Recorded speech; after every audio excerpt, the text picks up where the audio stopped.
আপনাদের পুণ্যের ফল পাবার সময় এখন এসে গেছে। আপনারা শীঘ্রই সন্তান লাভ করবেন।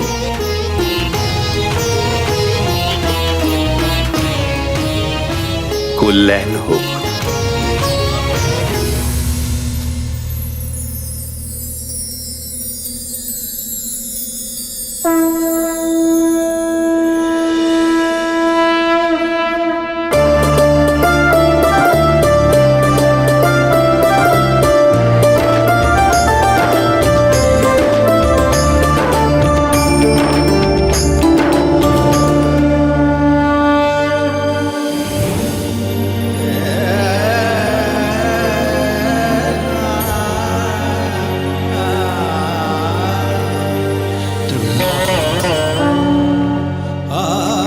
শীঘ্রই বায়ুদেব দ্বারা তুমি আমার প্রসাদ পাবে, সেটা তোমার স্বামী বীর কেশরীর হাত থেকে গ্রহণ করবে।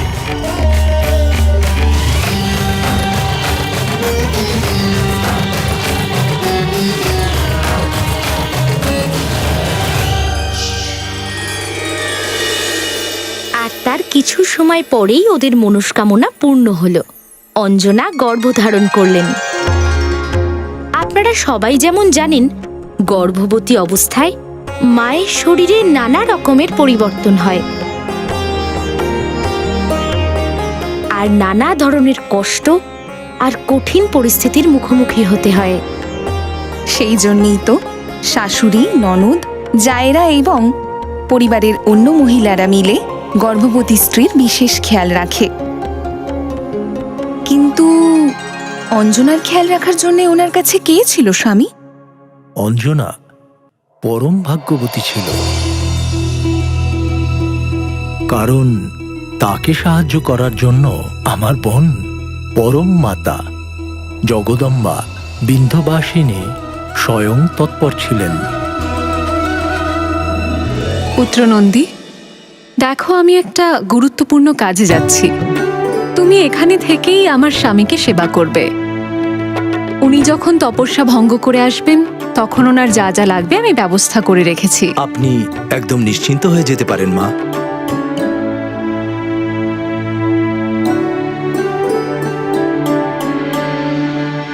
প্রিয় ভবানী,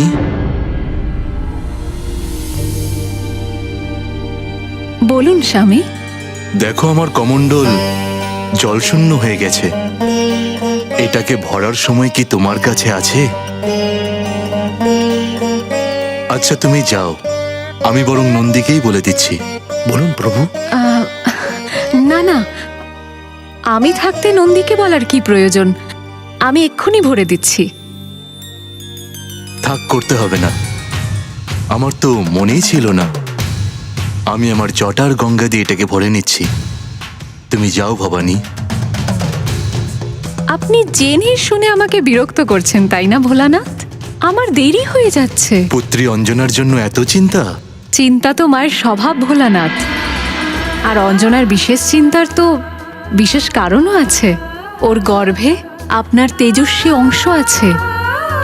সেটাকে সামলানো অঞ্জনার মতো তপস্বিনীরও পক্ষে সম্ভব হবে না। আমার ওকে সচেতন করতে হবে আর ওকে সব দিক থেকে সহযোগিতা এবং সুরক্ষা দিতে হবে। আমি কি এবার যাব? অবশ্যই যাও প্রিয়া, ওর তোমার আশীর্বাদের প্রয়োজন আছে। কল্যাণ হোক।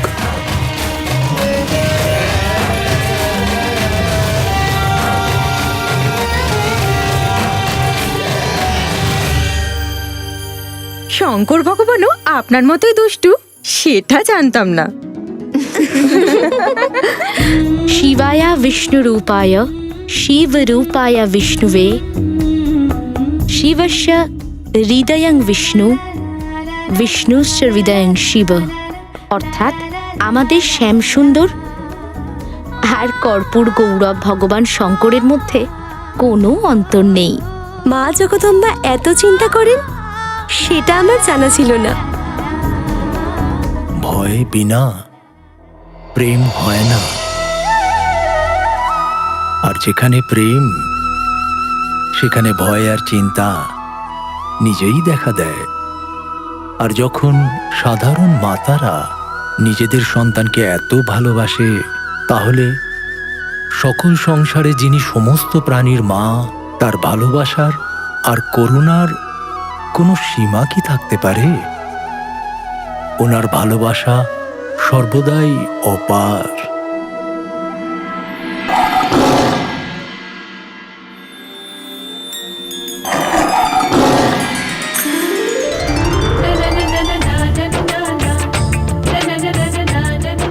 গৌরীর এই গোমাতা উত্তর দেয় সবার। জিজ্ঞাসা করো সেই প্রশ্ন, মনে আছে যা তোমার?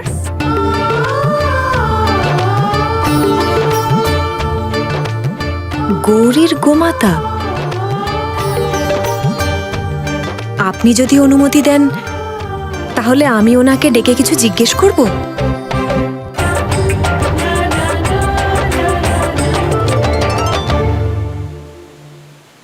আপনাকে মহারানী ডাকছেন।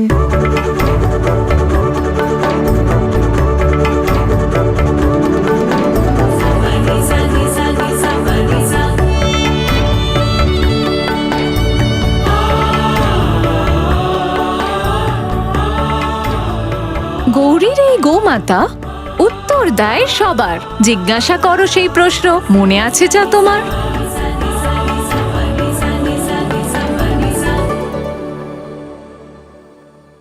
আমার হবু সন্তান কেমন হবে?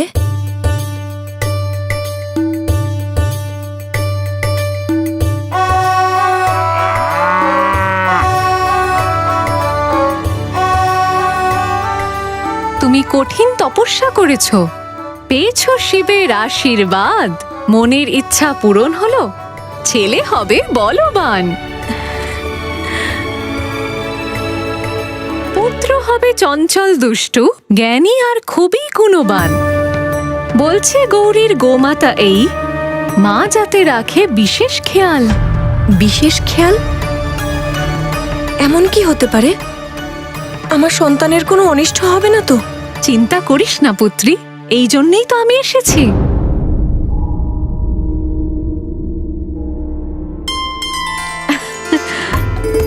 রক্ষা করবে তোমার সন্তানকে।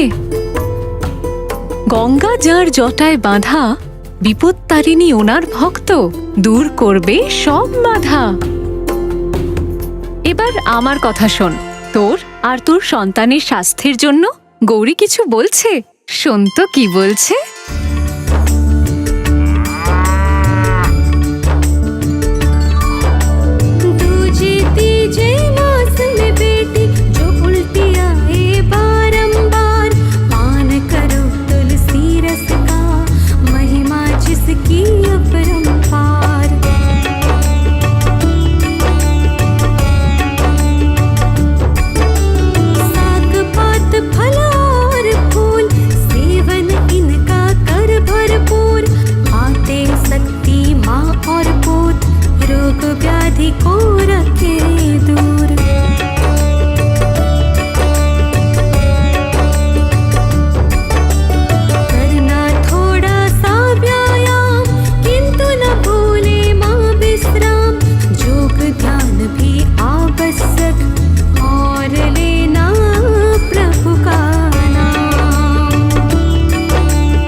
বুঝতে পারলি তো? সব বুঝতে পেরেছি। ভুলে যাস না গৌরীর এই গোমাতার বাণী।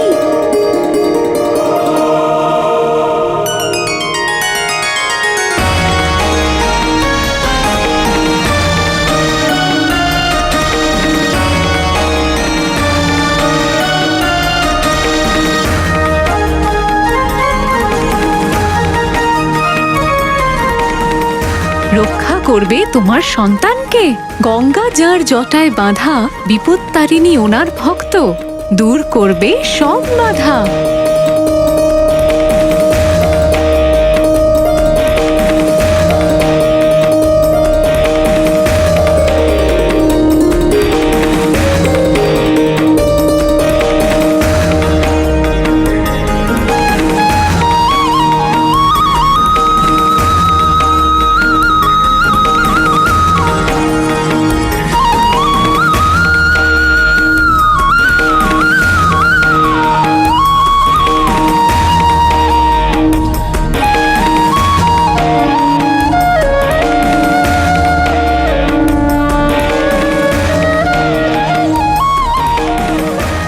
গৌরীর এই গোমাতা উত্তর দেয় সবার। জিজ্ঞাসা করো সেই প্রশ্ন, মনে আছে যা তোমার?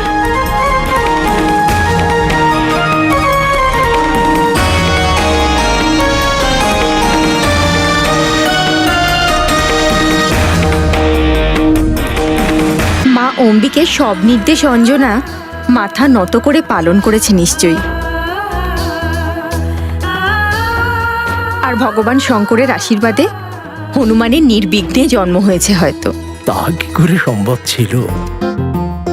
কেন প্রাণনাথ? হনুমানকে আজ শান্ত আর স্থির চিত্ত বলে মনে হয়, কিন্তু তোমরা কি এটাই ভাবলে যে সে এমন শান্ত মনে ভজন করতে করতে জন্ম নিয়েছিল? তাহলে কি হনুমান শৈশবে খুব চঞ্চল ছিলেন? শুধু শৈশব কেন, উনি তো নিজের লীলা গর্ভকালীন সময় থেকেই আরম্ভ করে দিয়েছিলেন। গর্ভকালীন সময় থেকে? গর্ভে ধারণ করার পর থেকেই অঞ্জনার রূপে অলৌকিক পরিবর্তন হতে লাগলো। ওনার রং উজ্জ্বল হতে লাগলো, মুখমণ্ডল তেজস্বী হয়ে গেল, শরীর থেকে সোনালী আভা বের হতে লাগলো। আর ওনার খিদে, সেটা তো একটু বেশিই বেড়ে গেল।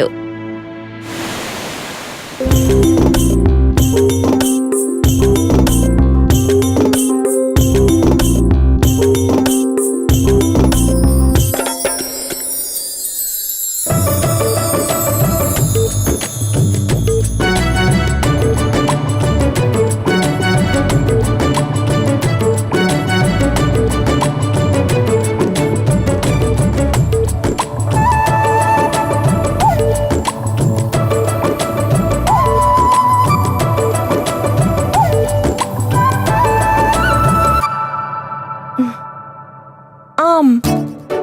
স্বামী, আমার এখন আম খেতে ইচ্ছে করছে। এত কিছু খাওয়ার পরেও তোমার পেট ভরেনি? মানে আমি বলতে চাইছি যে এই ঋতুতে আমি আম আনবো কোথা থেকে প্রিয়তমা? আম তো গ্রীষ্মকালে পাওয়া যায়। তাহলে আপনি আমাকে আমের বাগানে নিয়ে যাবেন? আমি আমের গাছ দেখেই সন্তুষ্ট হয়ে যাব। তোমার যেমন ইচ্ছে প্রিয়তমা।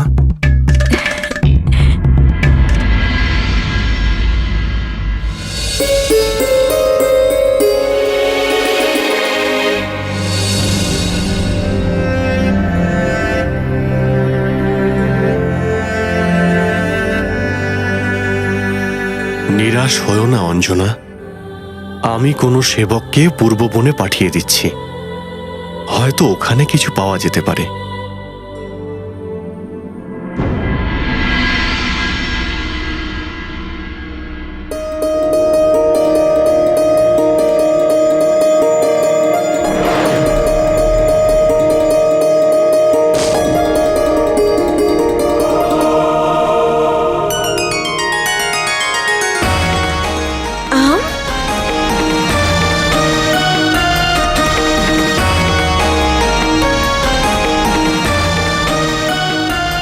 স্বামী, এই দেখুন আম। ওই দেখুন কত বড় আর রসালো আম।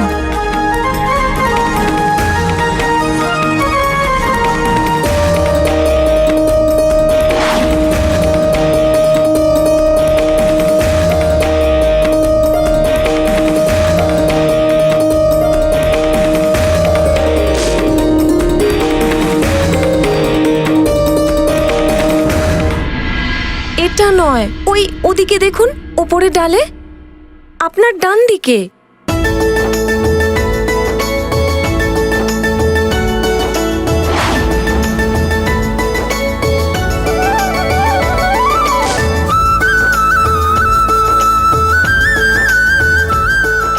এটা নয়, ওই যে সবার উপরের ডালে যেটা আছে সেইটা। তোমার কোন আমটা চাই প্রিয়তমা? আমি তো কিছুই বুঝতে পারছি না। দেখুন না, ওই যে আপনার ডান দিকে সবচেয়ে বড়টা।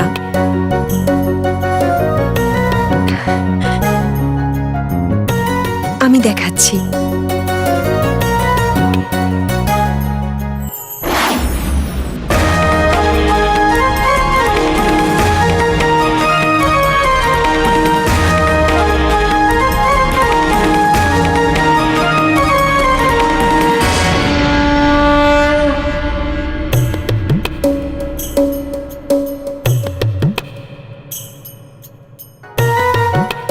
অঞ্জনা, এই অবস্থায় তুমি এটা কি করে করলে?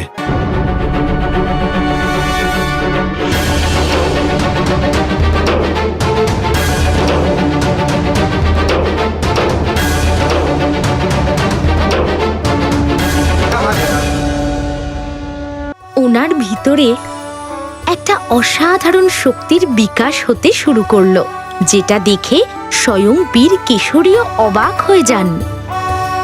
ওই শক্তির সৃষ্টি অন্য কেউ নয়, অঞ্জনার গর্ভে বড় হওয়া মহা তেজস্বী মহাবলী হনুমানই।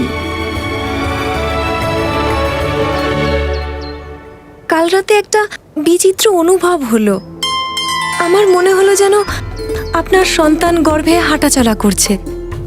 এক মুহূর্তের জন্য তো আমি ঘাবড়েই গিয়েছিলাম। পঞ্চম মাসে প্রত্যেক গর্ভবতী মায়ের এমনই অনুভব হয় প্রিয়তমা। হ্যাঁ, আর এটা বুঝতে পেরেই আমার মন আনন্দে ভরে গেল। আরে দেখুন, আবার হাঁটাচলা করছে আপনার সঙ্গে কথা বলতে বলতে।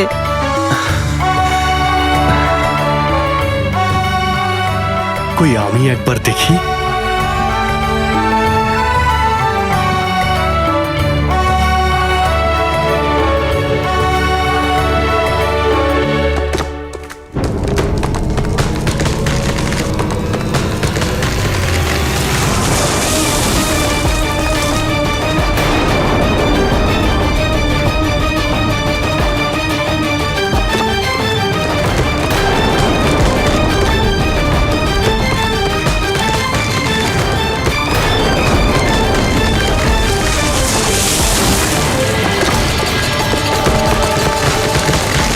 অঞ্জনা,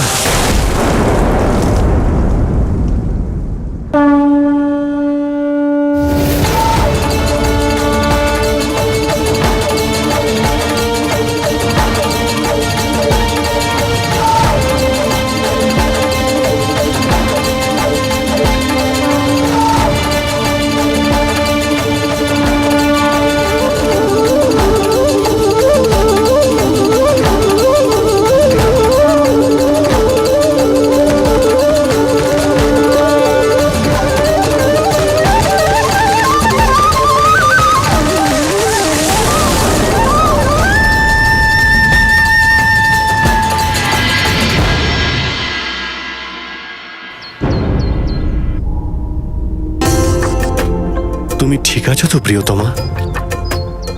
হ্যাঁ, আমি একদম ঠিক আছি। তোমার মধ্যে অলৌকিক শক্তি এসে গেছে। আমিও অবাক হয়েছি স্বামী, যে আমি এসব কি করে করছি। এটা নিশ্চয়ই ভগবান ভোলা শঙ্করের তেজের প্রতাপ।